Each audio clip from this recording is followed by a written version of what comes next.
नमो तस् भगवतो अरहतो सम्मा सम्बुद्धस्स। नमो तस् भगवतो अरहतो सम्मा सम्बुद्धस्स। नमो तस् भगवतो अरहतो सम्मा सम्बुद्धस्स। बुद्धं शरणं गच्छामि, धम्मं शरणं गच्छामि, संघं शरणं गच्छामि।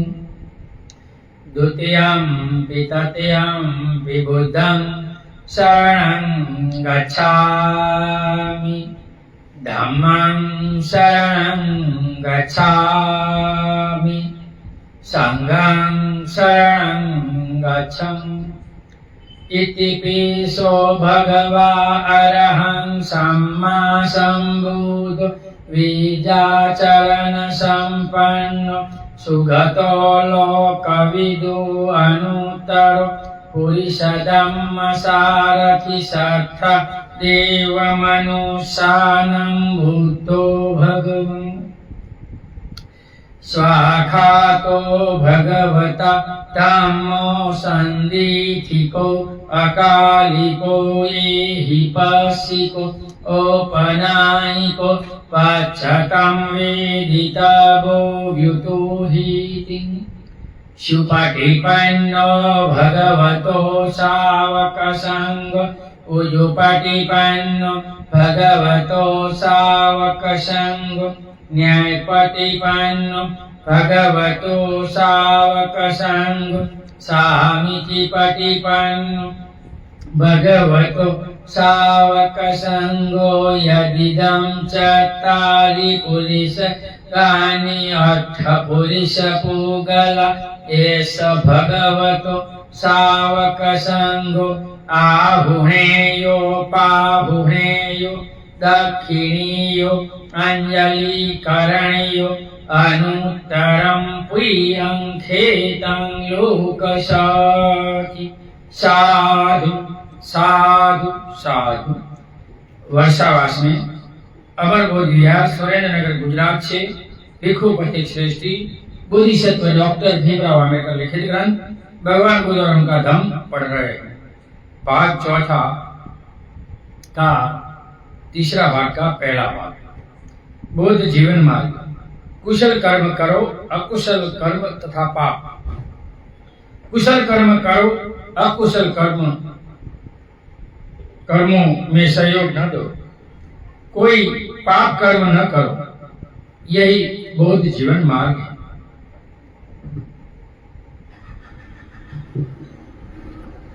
यदि मनुष्य कुशल कर्म करे तो इन्हें पुनः पुनः करना चाहिए, उसी में चित्त लगाना चाहिए। भलाई के बारे में यह मत सोचो कि मैं इसे प्राप्त न कर सकूंगा। बूंद बूंद पानी करके खड़ा भर जाता है, इसी प्रकार थोड़ा थोड़ा करके बुद्धिमान व्यक्ति बहुत कुशल कर्म कर सकता है। जिस काम को करके मनुष्य को अनुपात न हो और जिनके फल को प्रफुल्लित मन से भोग सके, उस काम का करना अच्छा है। जिस काम को करके मनुष्य को अनुपात न हो और जिनके फल को प्रफुल्लित मन के भोग सके, उस काम करना अच्छा है। ये पूरा बाबा साहब ने धम्मपद की गाथा से लिया। 300 गाथा बुद्धायन धर्म में बाबा साहब ने बुद्धिज्म में बुद्धायन धर्म में ली है। इसलिए जिनको बुद्धिज्म पढ़ते हैं पुस्तक, इनको पहले धम्मपद पढ़ लेना चाहिए। यदि मनुष्य कोई कुशल कर्म करे तो उसे वह कुशल कर्म बार बार करना चाहिए, उसे इसके अभिनंदित होना चाहिए। कुशल कर्म का करना आनंददायक होता है। अच्छे मनुष्य को भी बुरे दिन देखने पड़ जाते हैं, जब तक उसे अपने कुशल कर्मों का फल मिलना आरंभ नहीं होता। लेकिन जब उसे अपने कुशल कर्मों का फल मिलना आरंभ होता है तब अच्छा मनुष्य अच्छे दिन देखता है। भलाई के बारे में यह कभी न सोचे कि मैं इसे प्राप्त न कर सकूंगा। जिस प्रकार बूंद बूंद करके पानी का घड़ा भर जाता है, उसी प्रकार थोड़ा थोड़ा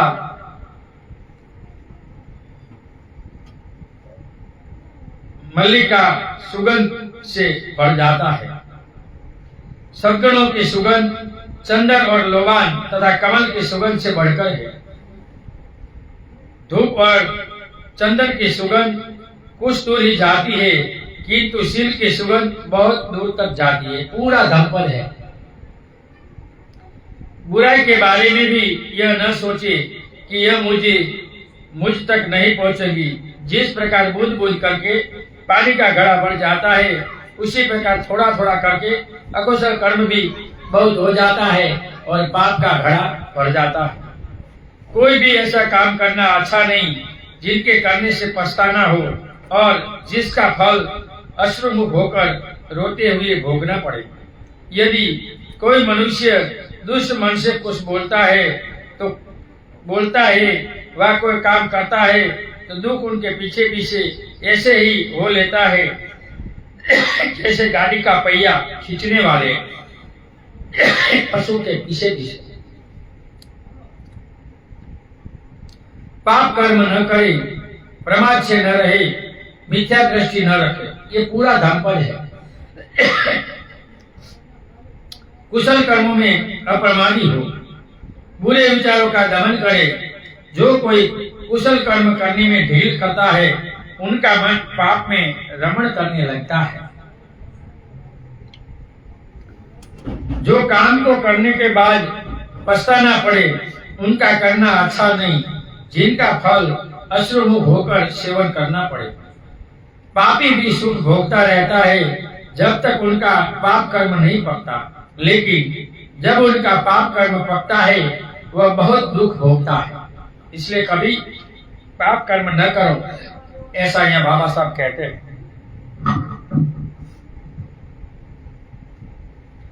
कोई मनुष्य बुराई को छोटा न समझे और अपने दिल में यह न सोचे कि यह मुझ तक नहीं पहुंच सकेंगी। पानी की बूंदों के गिरने से भी एक पानी का घड़ा भर जाता है। इसी प्रकार थोड़ा थोड़ा पाप कर्म करने से भी मूर्ख आदमी पाप से भर जाता है और दुखी होता है। मनुष्य को कुशल कर्म करने में जल्दी करनी चाहिए और मन को बुराई से दूर रखना चाहिए। यदि मनुष्य कुशल कर्म में ढील करता है तो उनका मन पाप में रमण करने लग जाता है। यदि एक मनुष्य पाप करे तो उसे बार बार न करे, वह पाप में आनंद न माने। पाप इकट्ठा होकर दुख देता है और इंसान को दुख भोगना पड़ता है। कुशल कर्म करे, अकुशल कर्म न करे। कुशल कर्म करने वाला इस रूप में सुख पूर्वक जीता है और अकुशल कर्म करने वाला दुख भोगता है। कामुकता से दुख पैदा होता है, कामुकता से भय पैदा होता है। जो कामुक से एकदम मुक्त है, उसे न दुख है और न भय है। इसलिए ब्रह्मचर्य सबसे बड़ा सिस्टम है। इसलिए कोई भिक्षु स्त्री या पशु से मैथुन करे तो इनका जीवन उतारा जाता है, क्योंकि वो भिक्षु नहीं रहता। इसलिए भगवान ने काम गुण को हड्डी खाता हुआ कुत्ते के समान कहा है। ब्रह्मचर्य सबसे बड़ा फल है। भूख सबसे बड़ा रोग है, संस्कार सबसे बड़ा दुख है और इस यथार्थ बात को जान लेता है, उनके लिए निर्वाण सबसे बड़ा सुख है। इसलिए अच्छे संस्कार तो हर धर्म में बच्चों को संस्कार दिया जाता है, लेकिन अमेरिकनवादी में कुछ नहीं। बुझ बुझ करते हैं, पुरुष और महिला वही है। इसलिए हे बाबा, हमें नहीं लगता गुजरात में तुम्हारा धर्म आगे बढ़े। स्वयं स्वयं उत्पन्न तथा स्वयं घोषित पाप कर्म करने वाले को ऐसे ही पीस डालता है जैसे हीरा मूल्यवान मणि को। मूल्यवान मणि या हीरा भी टूट जाता है, ऐसे पाप कर्म टूट ही जाएगा। जो व्यक्ति अत्यंत दूषित होता है, वह अपने पाप को उस स्थिति में पहुंचा देता है जहां उनका शत्रु उसे चाहता है। ठीक वैसे ही जैसे आकाश बेल वृक्ष को जिसे वह गैर रहती है। अकुशल कर्म तथा अहितकर कर्म करना आसान है, कुशल कर्म तथा हितकर कर्म करना कठिन है। इसलिए भगवान बुद्ध बाबा साहब कहते हैं कुशल कर्म करो, अकुशल कर्म कभी मत करो। यहाँ पहला भाग समाप्त, दूसरा भाग लोभ और कुशल। इसमें कुशल कर्म, अकुशल तथा पाप कर्म, इसमें भगवान बुद्ध ने 28 गाथाएं दंपति दी, पूरी 28। आगे देखते हैं। लोभ और तृष्णा के वशीभूत न हो, यही बुद्ध जीवन मार्ग है। लेकिन ज्यादातर बहुत लोभी ही है, भिक्षु को भी दान नहीं देना। मैं वो यशस्वी वाला तो सबसे बड़े ऐसे है, भिक्षु को भी दान देने की मना करते, तो कैसे चलेगा? लोभी बनने से कुछ नहीं चलेगा। धन की वर्षा होने से भी कामना की पूर्ति नहीं होती। बुद्धिमान व्यक्ति जानता है कि कामनाओं की पूर्ति में अल्प स्वाद है और दुख है। इस 5 इंद्रियों की जो सुख से जो कामना है वो दुख कारक है, इसलिए इसमें नहीं पड़ना चाहिए। वह दिव्य काम भोगों में भी आनंद नहीं मानता, वह तृष्णा के क्षय के ही रत रहता है। वह सम्यक सबूत का श्रावक है। जो तृष्णा मुक्त है वो भगवान बुद्ध का श्रावक है, ऐसा यहाँ बाबा साहब कहते हैं। लोभ से दुख पैदा होता है, लोभ से भय पैदा होता है। जो लोभ से मुक्त है उनके लिए न दुख है और न भय है। मेरा मेरा मेरा मेरा बहुत इकट्ठा करता है, भोगता नहीं और दुखी रहता है। इसलिए दान करना सीखो, लोभ मत करो। जब तक आपको कहीं भी भिक्षु मिले तो भले 10 रुपया दो श्रद्धा से, लेकिन दान दो। दान देना बहुत अच्छी बात। सब दान धम दानम जिनाति, तम से बड़ा कोई दान नहीं है। तम के वाक को दान देना सबसे बड़ा फल है। लोभ से दुख पैदा होता है, लोभ से भय पैदा होता है। जो तृष्णा से मुक्त है उनके लिए न दुख है न भय है। जो अपने आप को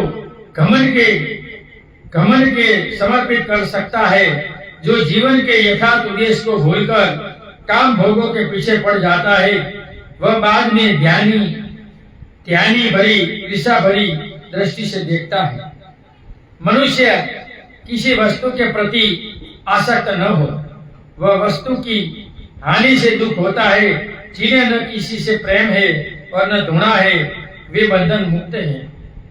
काम भोग से दुख पैदा होता है, काम भोग से भय पैदा होता है। जो काम भोग से मुक्त है उन्हें न दुख है न भय है। इसलिए अकेला जीवन, ब्रह्मचर्य जीवन बहुत सबसे अच्छा जीवन है, ऐसा यहाँ भगवान का कहना है। संसार में रहकर कुछ नहीं होगा, संसार छोड़ना चाहिए, घर संसार छोड़ना चाहिए। आसक्ति से दुख पैदा होता है, आसक्ति से भय पैदा होता है। जो आसक्ति से मुक्त है उसे ना दुख है ना भय है। राग से दुख पैदा होता है, राग से भय पैदा होता है। जो राग से मुक्त है उसे न दुख है उसे न भय है।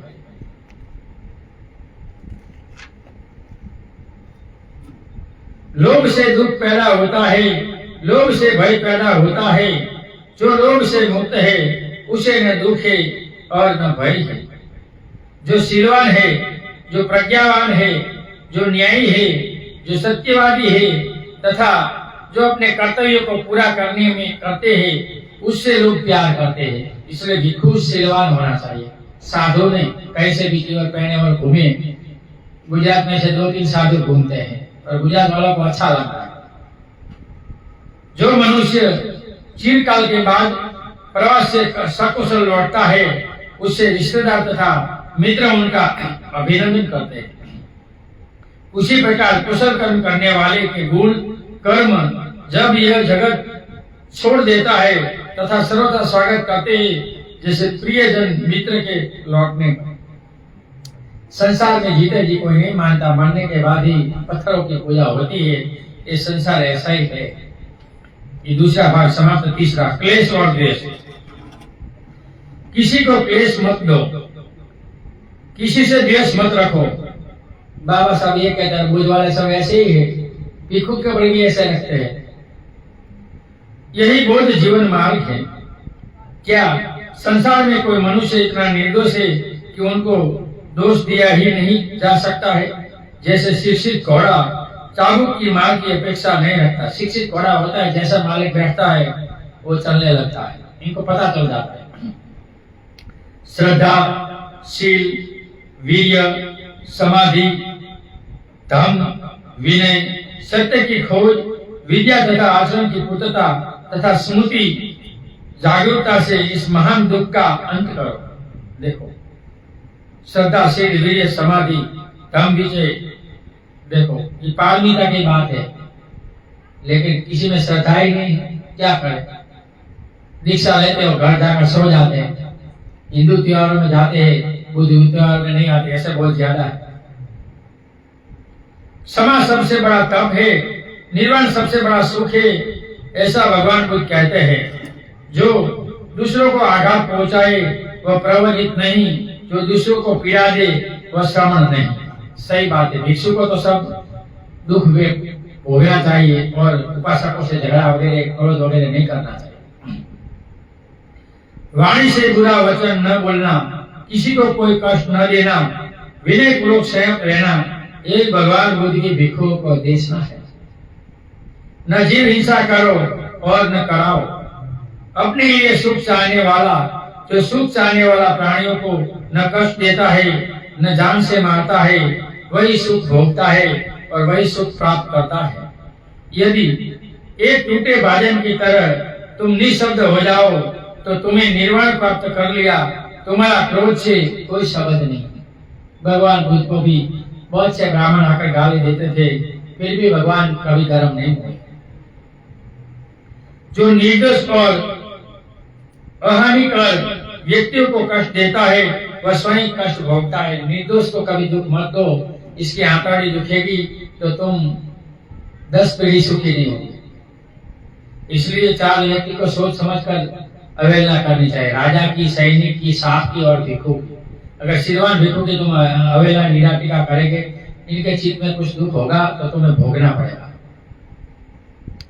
चाहे वह अलंकृत हो तो भी यदि उनकी चर्चा विषय नहीं, यदि वह शांत है, दांत है, स्थिर चित है, ब्रह्मचारी है, दूसरों के छिद्रा विषय करता नहीं गिरता, वह सचमुच एक श्रमण है और एक भिक्षु है। ये सब भिक्षु के लिए, भिक्षु वर्गों का धम्मपद का अनुवाद है। क्या कोई मनुष्य लज्जा के मारे इतना संयम रहता है कि उसे कोई कुछ न कह सके? जैसे अच्छा घोड़ा चाबुक की अपेक्षा नहीं रखता। यदि कोई मनुष्य किसी अहानिकर, शुद्ध और निर्दोष मनुष्य के विरुद्ध कुछ करता है तो उनकी बुराई आकर उसी मनुष्य पर पड़ती है, ठीक वैसे ही जैसे हवा के विरुद्ध फेंकी हुई धूल फेंकने वाले पर आकर पड़ती है। इसलिए पूरी जानकारी के बिना कोई भिक्षु की निंदा टीका, व्यक्ति की निंदा टीका करना अच्छा नहीं। तीसरा पूरा चौथा, क्रोध और शत्रुता। क्रोध न करो, शत्रुओं को भूल जाओ और अपने शत्रुओं से मैत्री से जीत लो। न वैरे न तो वैरानी, अवैरन से वैरानी। वैर से वैर नहीं मिटता, अवैर मैत्री से वैर मिटता है, ऐसा भगवान का कहना है। यही बुद्ध जीवन मार्ग है। क्रोधाग्नि शांत होनी चाहिए।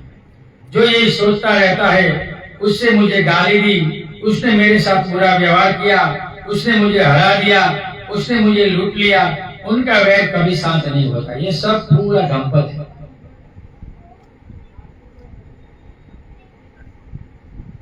जो ऐसे विचार नहीं रखता उसी का वैर शांत होता है।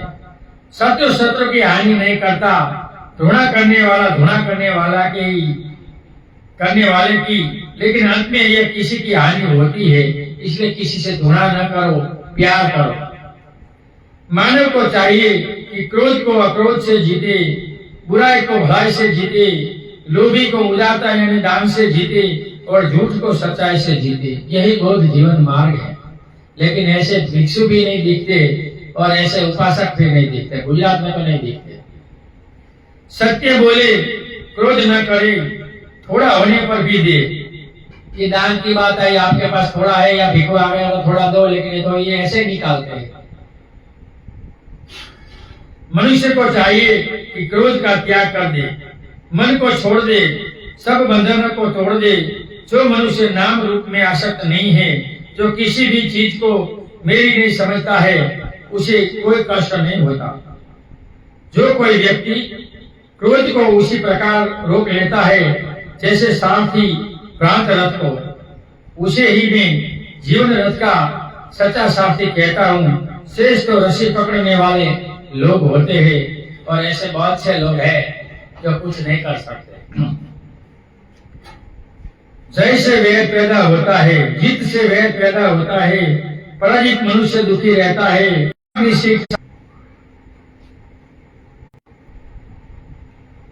जय से वैर पैदा होता है, पराजित मनुष्य दुखी रहता है। शांत व्यक्ति जय पराजय की चिंता छोड़कर सुखपूर्वक सोता है।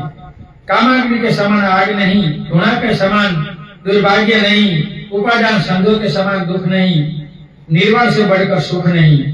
जो कोई व्यक्ति उत्पन्न क्रोध को उसी प्रकार रोक लेता है जैसे सारथी भ्रांत रथ को। यही सच्चा सारथी संसार का है, ऐसा भगवान का कहना है। चौथा पूर्ण पांचवा, मनुष्य मन और मन के मेल। तो इसमें बाबा साहब क्या कहते हैं, आगे पढ़ते हैं। मनुष्य वही पुरुष होता है जो कुछ उनका मन उनको बना देता है। समाज पर आगे बढ़ने के लिए मन का प्रशिक्षण पहला कदम है। बुद्ध जीवन मार्ग में यह मुख्य शिक्षा है। हर बात में मन ही पुरोगामी है, मन ही मुख्य है। इसलिए पहला सूत्र है मनोपकंबा धम्मा, मनो श्रेष्ठा मनोमया, मन चासी भास्ति वा करोति वा ततो सुख पाए। भगवान कहते हैं जो करोगे, जो बोएगे, वो पाएंगे।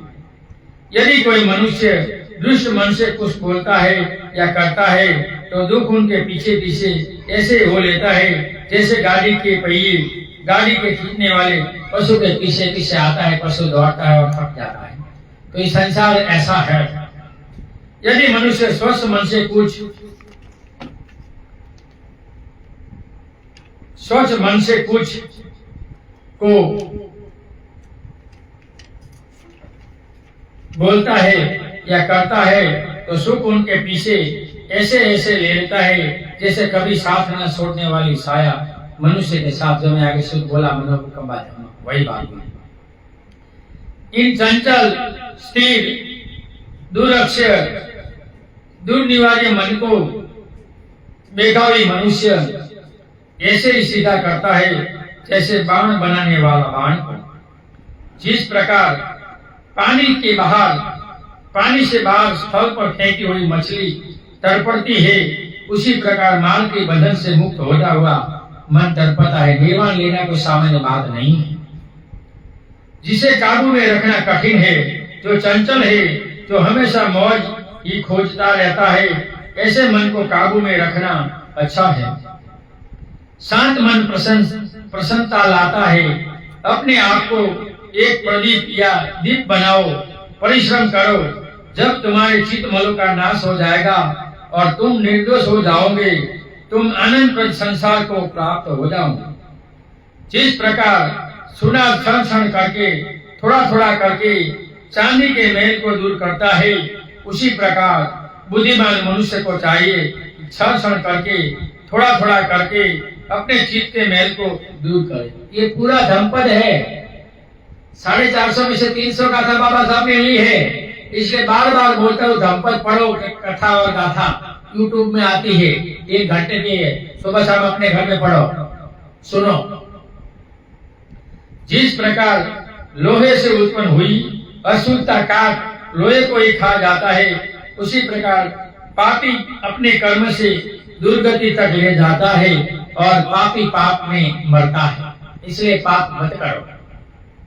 लेकिन सब मलों से भी बढ़कर मल है अविद्या। हे भिक्षु, इस मल का त्याग कर निर्मल हो जाओ। अज्ञानता 2 प्रकार की होती है, लौकिक और लोकोत्तर। लोकोत्तर संसार में दुख है, का कारण का मार्ग है और उनका उपाय है।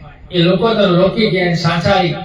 एक 4 प्रकार के इंसान जब खुद दुखी होता है, दूसरों को और दुख देता है, वो अज्ञानी है। पहला जड़, दूसरा मूर्ख, तीसरा मोही और चौथा मूर्ख। खुद दुखी होता है, दूसरों को करता है। ये सांसारिक अज्ञानता है, ये छोड़नी चाहिए। जो मनुष्य कोढ़ की तरह निर्दय है, शरारती है, दुस्साहसी है, दुष्ट है, उनके लिए जीवन सुकर है। लेकिन जो मनुष्य विनम्र है, सदैव पवित्रता की खोज में रहता है, अनासक्त है, शांत है, निर्मल है, बुद्धि मुक्त है, ऐसे मनुष्य के लिए जीवन सुखद नहीं होता है। 12 साल हुआ जीवन लिया, अभी भी संघर्ष चलता है, क्योंकि सत्य बोलते हैं, क्या करते हैं। सबको पता है, 3 कंट्री में जाकर पढ़कर आए, सब धमका पता है, पालिश सीखे, फिर भी किसी को कुछ नहीं करना है पूरे गुजरात को। क्या करें, सबको मनुवादी रहना है और हमें मनुवादी कहना है। जो मनुष्य जीव हिंसा करता है, झूठ बोलता है, चोरी करता है, परस्त्री गमन करता है, शराब आदि नशीली चीजें पीता है, वह इसी संसार में खुद की कब्र खोदता है। इसलिए कब्र मत खोदो। हे मनुष्य, इस बात को जान ले कि असहमत की हालत अच्छी नहीं रहती। सावधान रहे, लोभ और पाप कर्म तुम्हें चिरकाल तक दुख में ही डालें देंगे और दुखी करेंगे। इसलिए बाबा साहब कहते हैं, मत करो। संसार किसी को कुछ देता है तो या तो श्रद्धा से देता है या खुशी से देता है। यदि मनुष्य दूसरे को मिलने वाले पानी या भोजन को देखकर जलता है तो उनको न दिन को शांति मिलती है न रात को मिलती है।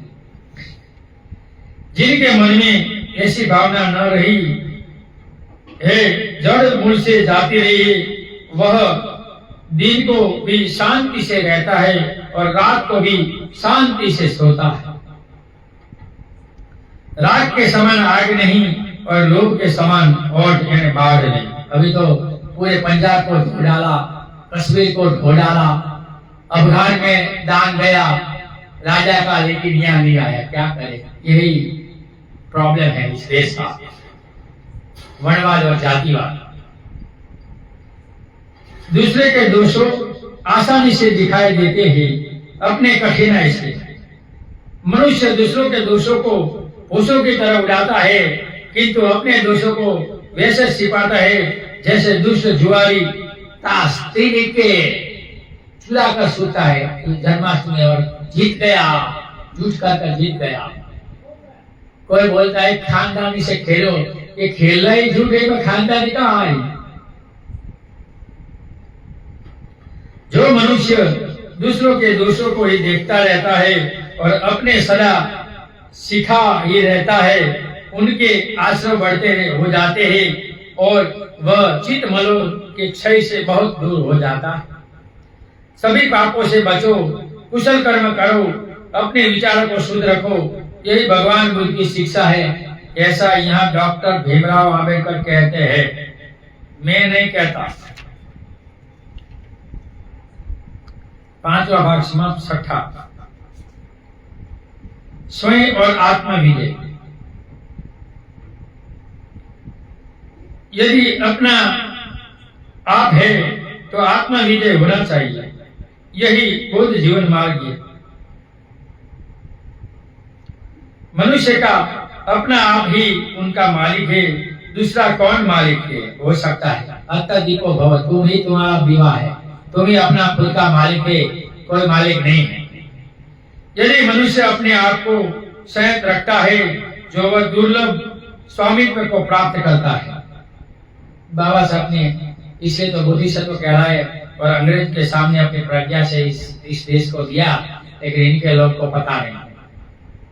जो मूर्ख औरतों के आर्यों के सम्मानित किए अथवा सिलवानों के शासक को उपेक्षा की दृष्टि से देखता है और झूठे सिद्धांतों का अनुसरण करता है, जो जिस प्रकार काष्ठ बांस के फल उनके अपने विनाश का ही कारण बनते हैं, इसलिए भगवान ने 6 अवनति में भी 12 अवनति में भी कहा है, जो अपने धर्म की निंदा टीका करता है, दूसरों को अच्छा कहता है, इनका अवनति होती है। तो अपने भिक्षु को ऐसा मत करो, अगर गलत है तो मत स्वीकारो, लेकिन ये मत करो।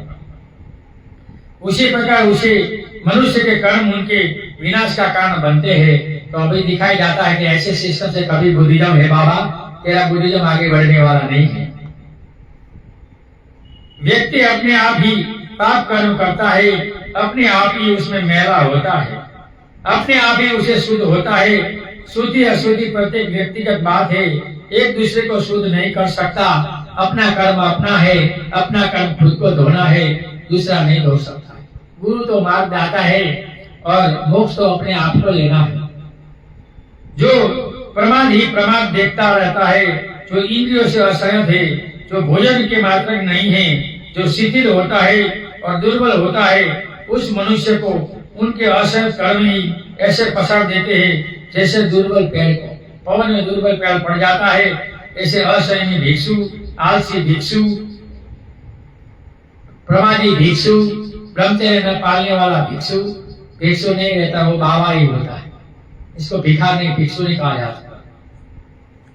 जो प्रमाद ही प्रमाद नहीं देखते, जिनकी इंद्रिया संयत है, जो भोजन में मात्रज्ञ है, जो श्रद्धावान है तथा वीर्यवान उत्साही है, वह उसी प्रकार पसार नहीं खाता जैसे वायु से पर्वत। पर्वत में कितना भी पवन जाता है तो पर्वत को कुछ नहीं होता है, पर्वत समाता दीपो भव, ऐसा भगवान का कहना है। यदि मनुष्य को अपना आप प्रिय है तो उसे अपने आप पर कड़ी नजर रखनी चाहिए। सबसे पहले अपने आप को ही ठीक मार्ग पर लगाए, तब दूसरों को उपदेश दे। बुद्धिमान मनुष्य को चाहिए कि कोई ऐसा अवसर न दे कि दूसरे ही उसे कुछ कह सके। इतना बुद्धिमान बनो और बुद्धिमत्ता से काम करो कि तुम्हारा कोई फॉल्ट न हो और तुम्हें कोई पकड़ न सके। वही बहुत जीवन मार्ग। अपने आप को ही काबू में रखना कठिन है। यदि व्यक्ति जैसा उपदेश दूसरों को देता है, स्वयं उनके अनुसार चले, तो वह दूसरों को काबू में रख सकता है। अपना आप ही काबू रखना कठिन है। मनुष्य स्वयं पाप करता है और स्वयं भोगता है। स्वयं ही वह पाप में विरक्त रहता है और स्वयं ही परिशुद्ध होता है।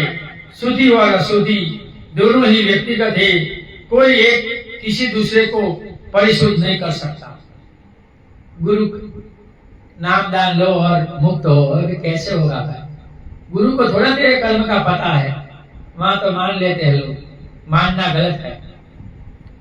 एक मनुष्य युद्ध में हजारों लाखों को जीत ले, एक मनुष्य अपने आप को जीत ले, वही सच्चा संग्राम विजय। युद्ध जितना विजय नहीं है, अपने खुद को जितना निर्वाण पाना सबसे बड़ा विजय है, ऐसा भगवान का कहना है। पहले अपने आप को सही मार्ग में प्रस्थापित करे, फिर दूसरों को सलाह दे। दूसरों को सलाह देना, खुद कुछ नहीं करना है। हमारे यहाँ नटू जी है ऐसे। बुद्धिमान व्यक्ति निंदा का मौका नहीं देते। यदि मनुष्य को उपदेश दूसरों को देता है, वह स्वयं उनके अनुसार चले, तो वह दूसरों को काबू में रख सकता है। कुएं में होगा तो अवेड़ी में होगा। इसलिए भगवान कहते हैं शीलवान भिक्षु को एक्सेप्ट करो। कोई भिक्षु नया आता है तो भोजन वगैरह सम्मान के बाद 3 सवाल पूछना चाहिए, जो बुद्ध काल में पूछा जाता था। पहला सवाल, बनते जी मैं धर्म और विनय के हिसाब से आपको 3 सवाल पूछना चाहता हूँ। बोलते बोलिए। बनते जी, आप श्रमण है या भिक्षु है? तो आपका गुरु कौन है? सर्टिफिकेट दिखाओ। दूसरा, बनते जी आप ब्रह्मचर्य का पालन करते हैं? तीसरा, बनते जी आप कौन से संघ से जुड़े हो और कितने वर्षावास संघ में किए? तभी पता है। जो भिक्षु संघ में होगा और संघ में वर्षावास है, इनको स्वीकार करो, बाकी मत करो। ऐसे चीवर पहनकर बहुत से साधु निकल पड़े पैसा इकट्ठा करने के लिए। और गुजरात पैसा का अड्डा है तो आते हैं, और गुजरात दांडी नेता। चलो, गुजरात में वही है, घर का बच्चा कंटी काटे, पड़ोसी को आटा। अपना आप ही काबू में रखना कठिन है। व्यक्ति स्वयं का रक्षक है, दूसरा वह कौन रक्षक हो? स्वयं का संरक्षक बन जाने से व्यक्ति को ऐसा संरक्षक मिल जाता है जैसे और कोई नहीं। खुद की पर विश्वास करो और खुद पर चलो। मनुष्य स्वयं को प्रिय है, इसलिए वह स्वयं पर रखवाली रखे। मनुष्य यदि पाप करे तो भुगता है, वह स्वयं ही निर्मल होता है। अच्छाई और बुराई अलग अलग ही शुद्ध होती है, एक दूसरे से नहीं। निश्चय से मनुष्य आप अपना रक्षक है, दूसरा कौन रक्षक हो सकता है? यदि मनुष्य आप अपनी रक्षा करता है तो वह ऐसे रक्षक को प्राप्त करता है, जिनके समान रक्षक मिलना दुर्लभ है। देखो, तो ये कितनी अच्छी बात बाबा साहब ने यहाँ कही है। तो हमारा समय हो गया है, कल पढ़ेंगे, 7वां टॉपिक से कल लेंगे। ऑनलाइन और सामने सुनने वाले सभी लोगों को सुने हुए धर्म का हम पुण्यानुमोदन करते हैं। सुने हुए धर्म से आप सभी लोग सुखी हो, निरोगी हो, आपका कल्याण हो, आपका मंगल हो। ऑनलाइन सुनने वाले सभी लोगों को मैंने जितना समझा सके इतना प्रयत्न किया। मेरी वाणी से किसी को कोई दुख लगा है तो क्षमा करना, मेरा ऐसा कोई इरादा नहीं था। नथि मे शरणम अयम बुद्धो मे शरणम वरम एतेन सच्चवजेनम होतु मे जय मंगलम। नथि मे शरणम अयम धम्मो मे शरणम वरम एतेन सच्चवजेनम होतु मे जय मंगलम। नथि मे शरणम अयम संघो मे शरणम वरम एतेन सच्चवजेनम होतु मे जय मंगलम। नमो बुद्धाय, नमो धम्माय, नमो संघाय। साधु साधु साधु। सबका मंगल हो, सबका कल्याण हो, सब सुखी हो, सब